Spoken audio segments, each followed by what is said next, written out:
Well, good evening and welcome to KTN Business Prime. I'm Nokip Kimboye.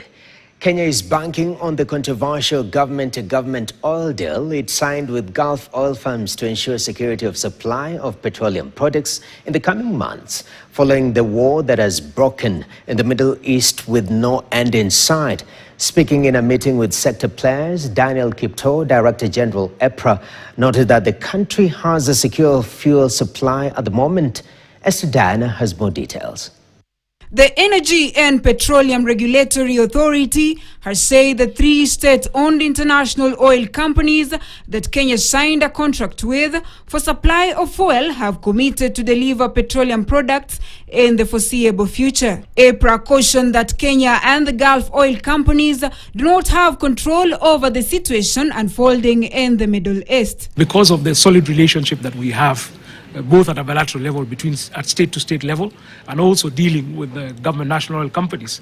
Government national oil companies are not likely to walk away from those obligations, and that's a commitment and affirmation that we've gotten from our current suppliers.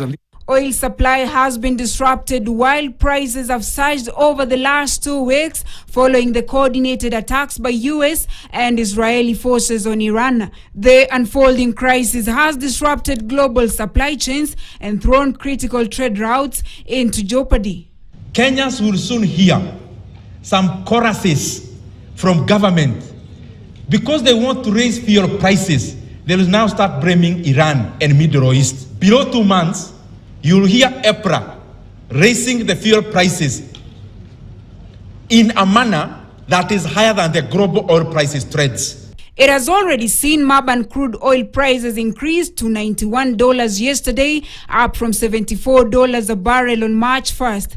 Analysts project that this could go to even $100 per barrel, which could deal a major blow for Kenya, which is a net importer of petroleum products, but has also failed to invest in strategic stocks. So in the events that are currently occurring in the Middle East, we do not anticipate that will have an impact in this current pricing cycle. That we do have sufficient stocks in country, and the planned cargoes that we have scheduled in the course of this month through to the start of April are firm cargoes. The government in March 2023 signed the deals for the supply of diesel, super petrol and kerosene on an extended credit period till 2027. Targeting to reduce the local oil industry demands for the US and stabilize the shilling. We are not, as a regulator, first wielding the stick in terms of applying the penalties that are already provided for in the law. In a meeting with industry and manufacturing sector leaders, the Energy and Petroleum Regulatory Authority called upon industry leaders to adopt energy efficiency methods and reduce the cost of doing business, consume less energy and increase their production. Esther Diana, KTN, Nairobi.